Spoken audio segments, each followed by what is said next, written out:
Ok, muito obrigado. Então,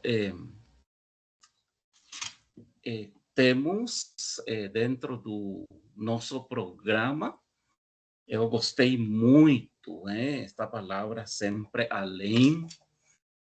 além do entendimento comum, neste caso, na sua 10ª edição. Parabenizo a organização por este evento.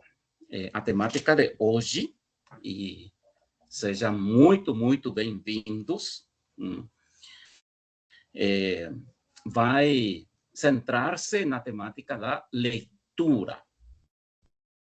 Mas como aprimorar essa habilidade visando o ensino-aprendizagem? Olhei alguns documentos que eu coloquei tudo na ABNT, a final da apresentação. Olhei os resultados de PISA a partir do 2022, também INAF, para alfabetização funcional em Brasil, e alguns documentos que encontrei muito interessantes a nível regional e a nível de América Latina. Nosso objetivo, então, para esta apresentação é mais ou menos exigente, transformar uma leitura que eu chamo uma leitura mecânica, e qual o objetivo final em uma verdadeira compreensão profunda. É o objetivo de toda leitura. Então, vamos a considerar, por exemplo, como guiar aos alunos, aos discentes, para que consigam o máximo de qualquer texto. É isso que nos proponemos para esta apresentação. E qual a justificativa para a apresentação? Qual a justificativa? Então, para esta imersão temática, essa justificativa reside no fato de que a compreensão lectora, como foi concebida, por exemplo, historicamente, como uma tecnologia basilar do intelecto humano, esta compreensão lectora. Agora, o que me preocupa para esta apresentação é justamente esta compreensão lectura. Eu encontrei 3 palavras para apresentar a sua situação no século XXI, na era digital, na era da inteligência artificial e na era dos novos paradigmas. E para mim, esta compreensão leitura encontra-se atualmente, ok? Neste mês, junho 2026, num momento de profunda transição de 3 aspectos que eu considero muito importante compreender. Uma transição que eu denomino ontológica, porque muda de forma de ser. Uma transição com as ferramentas digitais, que eu considero uma transição metodológica. E uma transição, quanto mais compreendemos de neurociências, também uma transição que eu chamo transição neurológica. Transição neurológica. Então, a centralidade, como estamos olhando na tela, da leitura na arquitetura do ensino. Como concebimos essa leitura como base indispensável para o sucesso de todo o processo de aprendizagem. Todo o processo da aprendizagem depende dessa base indispensável que nós entendemos e compreendemos que seja a leitura. Agora, se eu vou apresentar um primeiro exemplo, nesta parte falaria, ok? Um exemplo prático. Um aluno que não compreende o enunciado de matemática. Se não compreende esse enunciado de matemática, então, automaticamente também podemos entender que esse aluno não vai conseguir resolver o problema. Se não compreende o enunciado, não vai conseguir resolver esse problema. Então, essa é uma habilidade transversal e determina o desempenho do estudante em todas as áreas de conhecimento. Então, como falei, revisei alguns materiais, para mim, muito, muito importantes sobre a leitura em Brasil. Revisei a PISA e vamos analisar juntos o que considera así como estadísticas alarmantes. Estadísticas alarmantes, dados da neurociencia y propuestas de intervención real que vamos a ir compartilhando en esta apresentação. Então, no século XXI, vamos a falar de que a capacidade humana, a partir de estes documentos, de decodificar sinais gráficos, interpretar seus significados, suas nuances, como falamos, inferir os significados subjacentes, analisar textos de forma crítica, tudo isto converte-se em um eixo transversal que viabiliza, okay, de maneira categórica, eu falaria assim, todo o processo de ensino-aprendizagem subsequente. Então, acho que compreendemos o significado real agora da centralidade da leitura. Esto é muito, muito importante compreender este aspecto. Então, qual essas estatísticas que, por exemplo, eu tomei os dados da INAF e fiquei pensando, não sei, INAF de Brasil, 3 de cada 10 adultos enfrentam sérias dificuldades para interpretar textos médios. 3 de cada 10 adultos. Então, para mim, essa base frágil reflete diretamente no ensino superior, gerando altos índices de evasão acadêmica. Até hoje, esta tarde mesmo, tinha uma situação destas com uma colega em plena tutoria. Mas é difícil, são casos muito difíceis. Então, na adolescência, eu acho que estamos olhando os dados, na adolescência, de acordo a estas fontes, o interesse desaba, com uma média histórica baixíssima, eu encontrei, de menos de 3 obras lidas por ano, na parte da adolescência. Então, que temos depois como uma reação, um exemplo claro disso é a concorrência, assim qualificada ou qualificada como predatória, dos livros com vídeos curtos e mídias digitais rápidas. É o que está aparecendo no âmbito da leitura. Então, o ponto cego cognitivo, como eu chamo nesta apresentação, onde temos que os estudantes localizam informações explícitas, mas falham de maneira severa ao tentar inferir significados implícitos ou distinguir fatos de opiniões. Estas são, então, as consequências dessa falta ou da falha da leitura. Então, o INAF, o cenário nacional de analfabetismo, ler não é apenas ler, não é apenas decifrar o papel.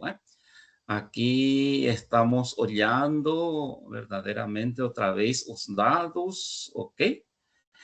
Mas ler exige uma conexão profunda com o contexto e a realidade do estudante, de qualquer pessoa em realidade. Em realidade.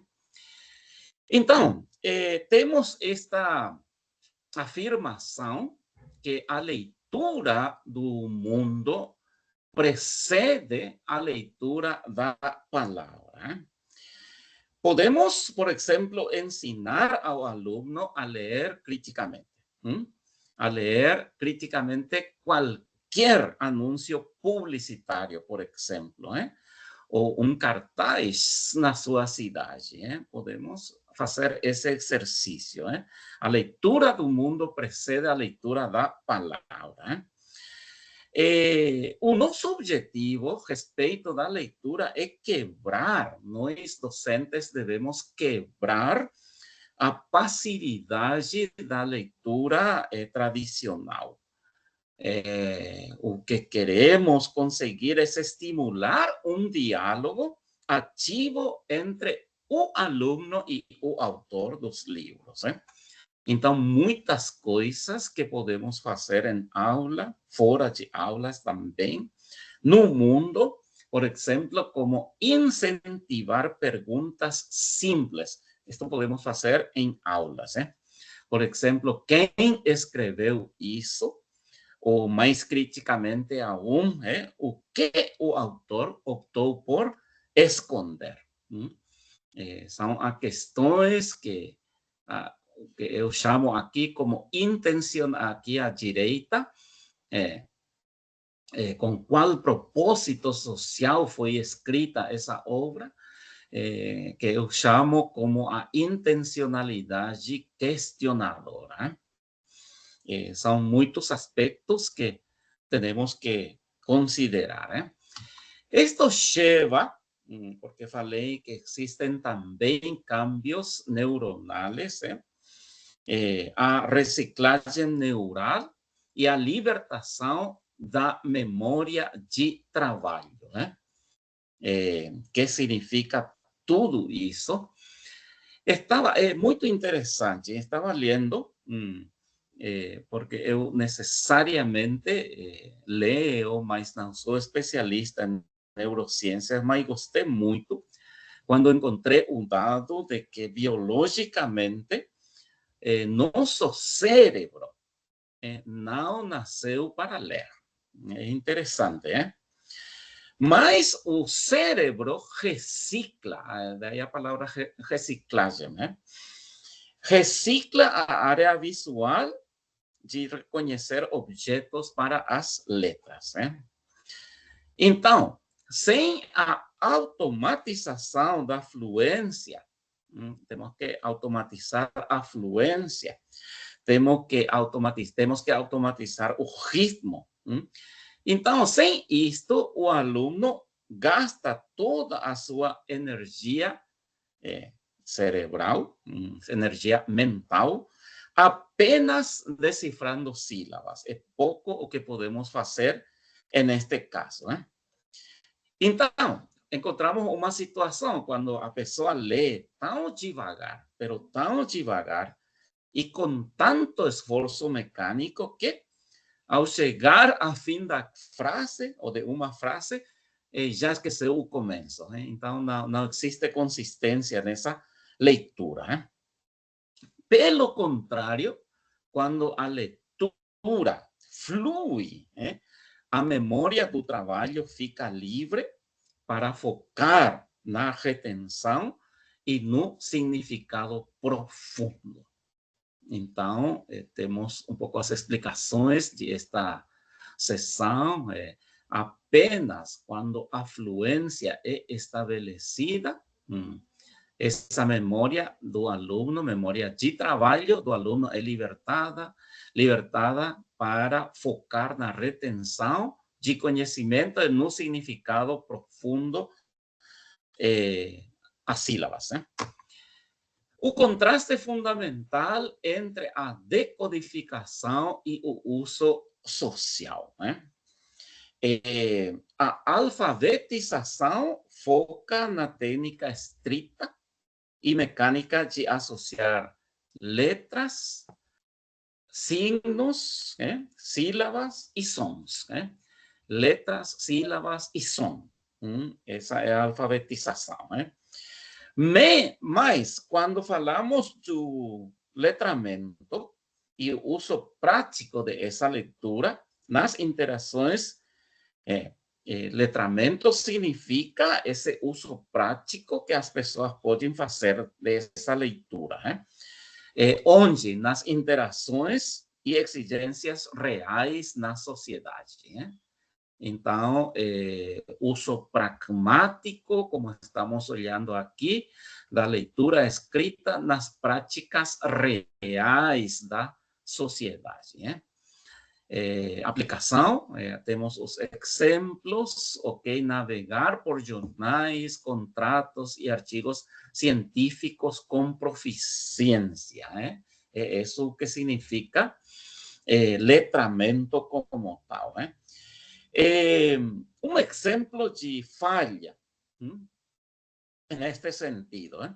Uma pessoa que consegue ler em voz alta um contrato, mas não entende suas cláusulas. Então, a leitura está falhando.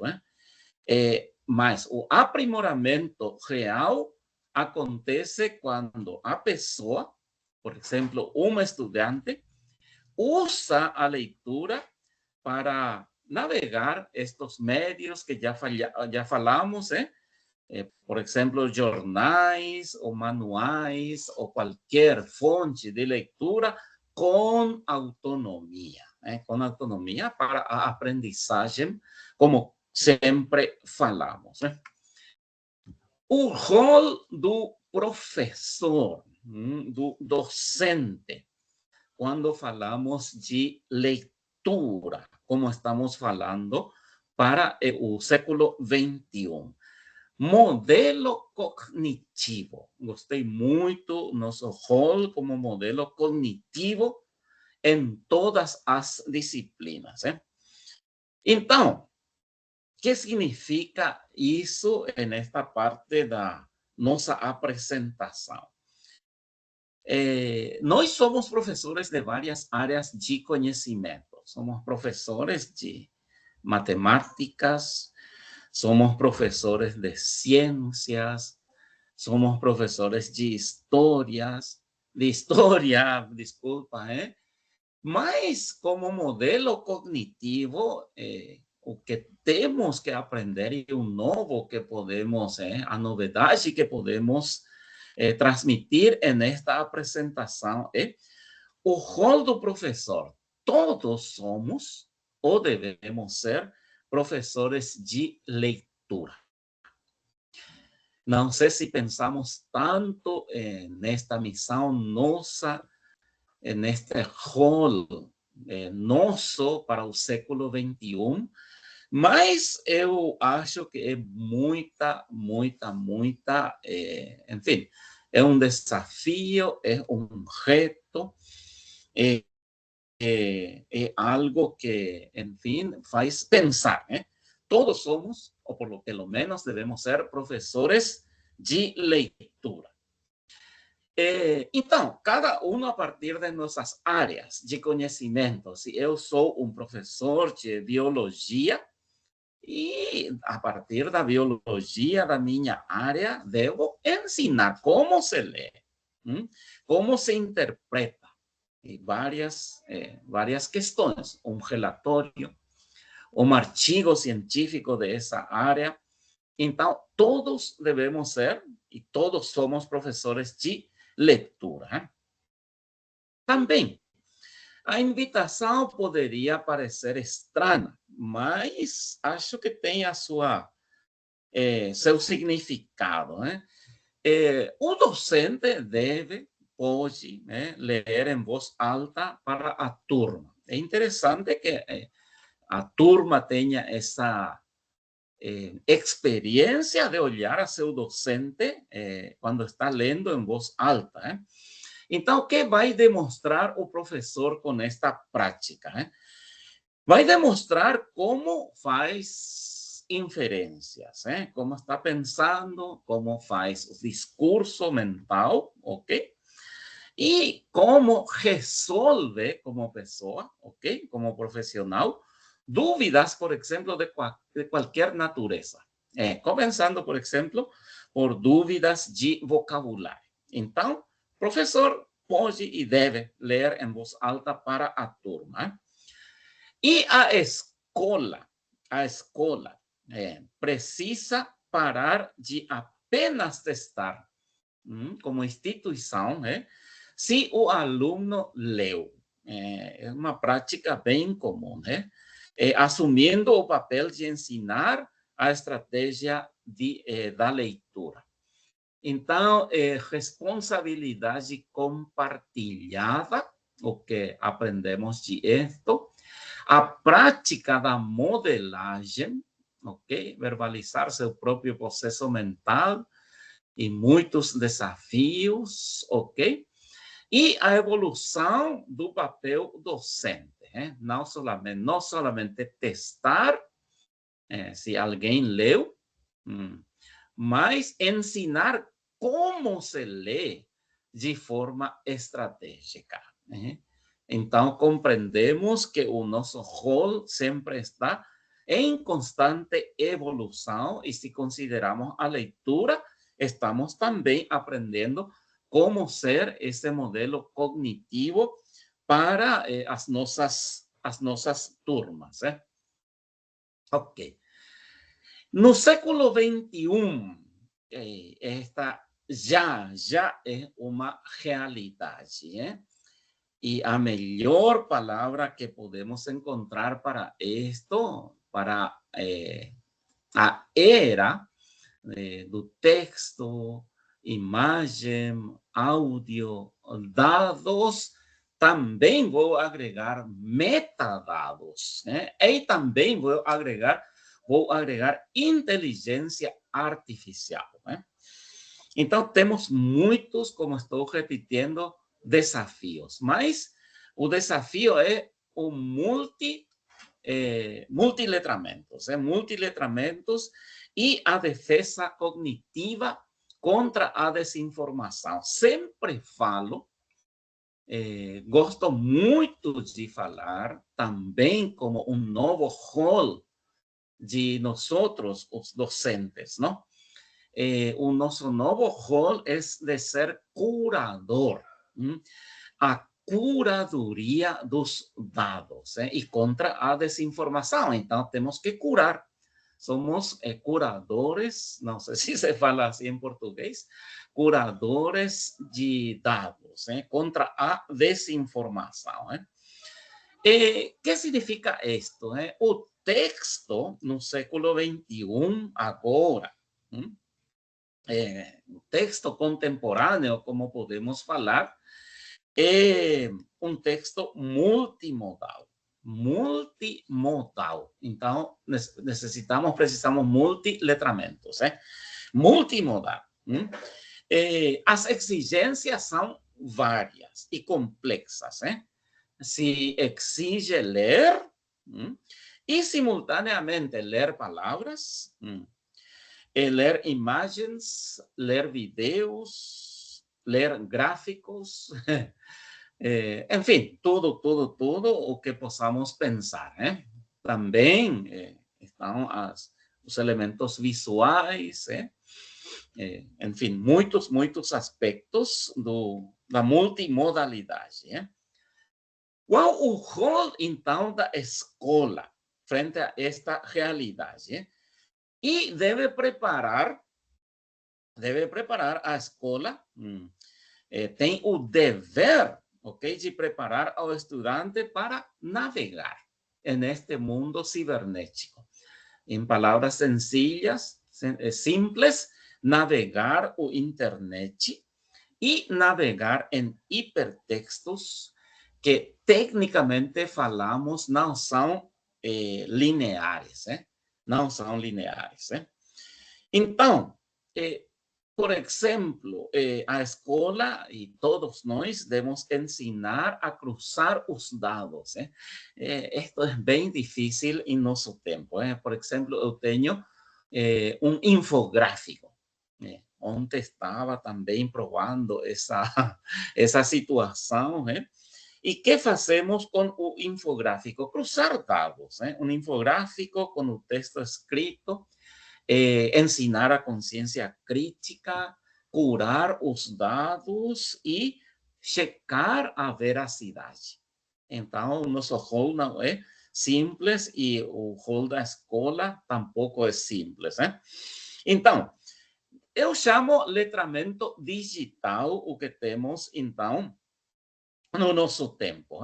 Este letramento digital funciona como uma vacina indispensável, para que as pessoas, e principalmente os alunos, os discentes, não sejam enganados, por exemplo, pelos fake news.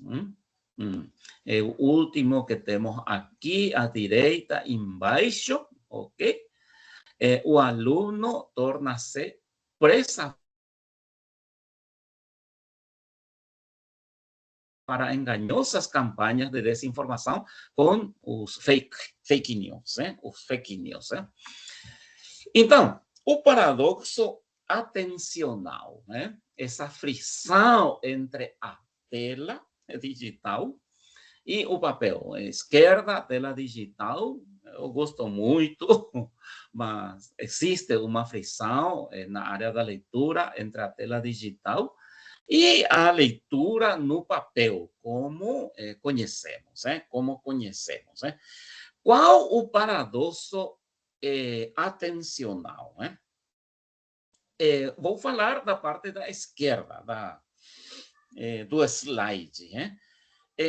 Se eu tenho plataformas digitais, então, automaticamente as plataformas digitais condicionam o cérebro à leitura superficial rápida, a leitura superficial e rápida, isso que conhecemos em inglês, aqui está com doble M, o padrão de skimming, ler muito superficialmente e muito rapidamente.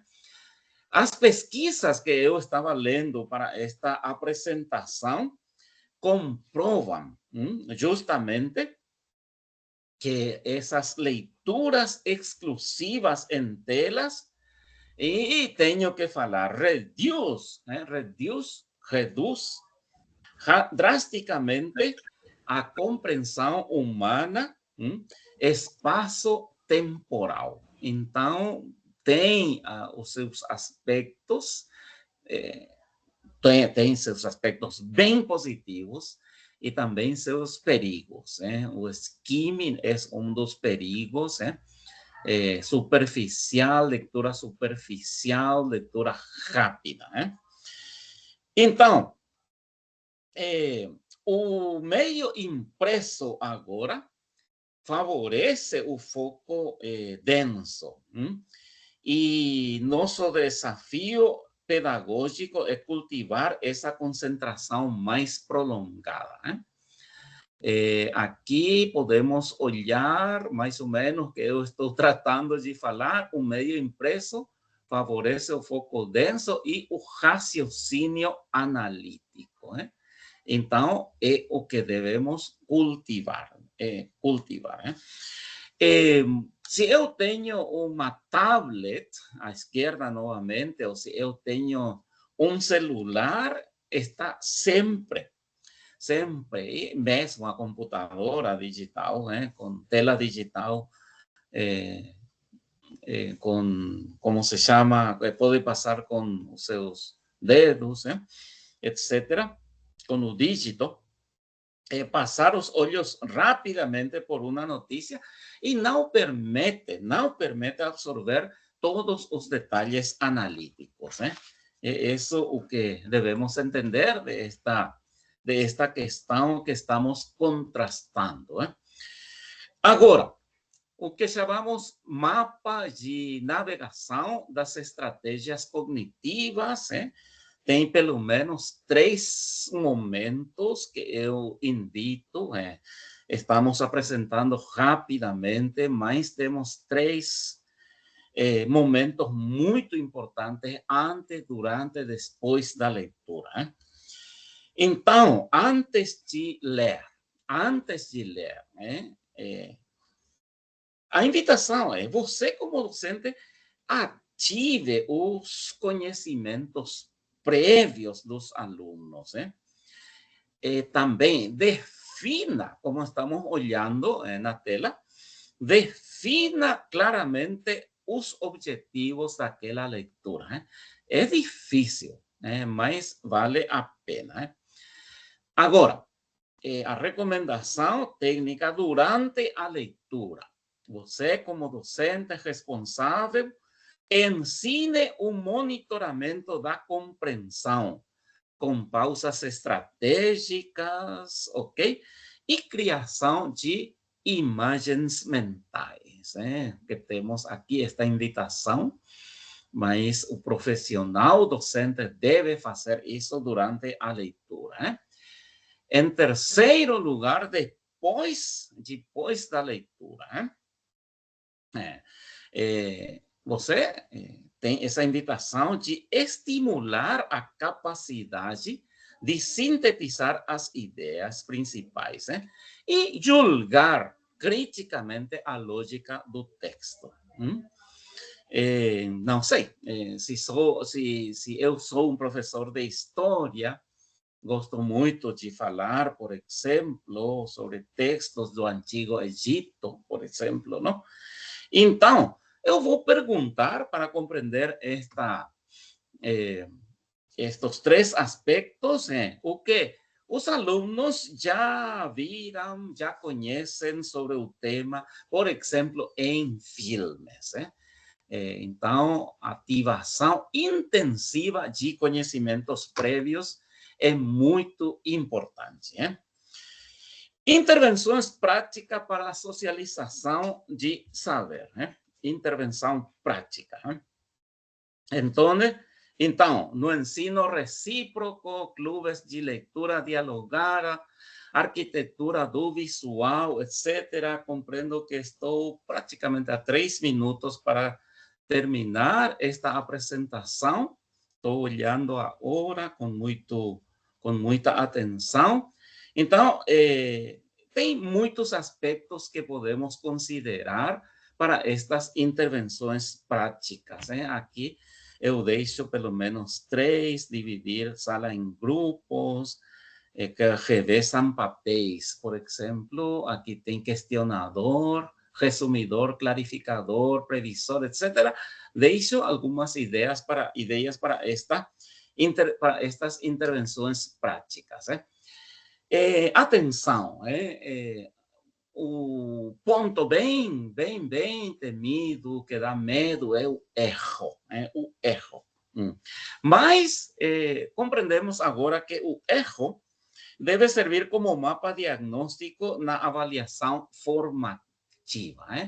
Tem algumas ideias e apontamos para a ressignificação do erro.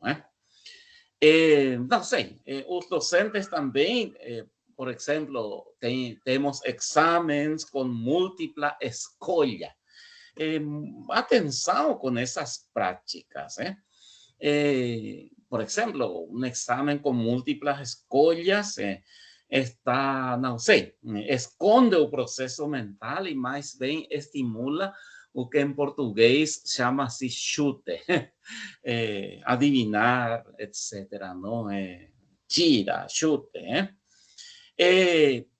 Temos implementação de novas técnicas, diários de leitura, é muito interessante, é muito mais que uma escolha múltipla. Portfólios, é muito interessante acompanhar essa prática e debates guiados. E o erro não deve ser punido, né? Deve usar-se para entender onde a estratégia falhou, né? Essa é uma ressignificação do erro, né? Então, terminamos com isto, a rota institucional para a autonomia intelectual, né? Ir além do entendimento comum, compreendemos ao terminar esta apresentação, deve ser o pilar central e transversal do projeto pedagógico em toda a escola. Né? Ir além. Né? É urgente agora manter espaços de formação continuada que conectem a prática de sala de aula com a neurociência também é um dos desafios que eu estou olhando nesta apresentação. O aprimoramento da leitura, devemos compreender, não visa apenas o sucesso em exames. Eu aponto mais bem ao desenvolvimento integral, sino ao desenvolvimento integral do cidadão. A nossa meta final, a partir da leitura, é entregar à sociedade indivíduos capazes de aprender por conta própria. Tenho essa publicação que eu investiguei tanto, que é sobre a aprendizagem autônoma. E a aprendizagem de long life learning, a aprendizagem durante toda a vida. Então, há uma verdade que eu quero ler para fechar esta apresentação. E eu escrevi aqui, sem a consolidação inequívoca da proficiência leitora, o acesso a todos os demais domínios do conhecimento humano, que englobam desde o raciocínio lógico, matemático complexo, até a alfabetização científica e a compreensão de fenômenos históricos sociais, simplesmente torna-se inviável. Agradeço esta oportunidade e aqui eu reconheço as referências bibliográficas que tinha consultado para esta apresentação. Muito obrigado mais uma vez.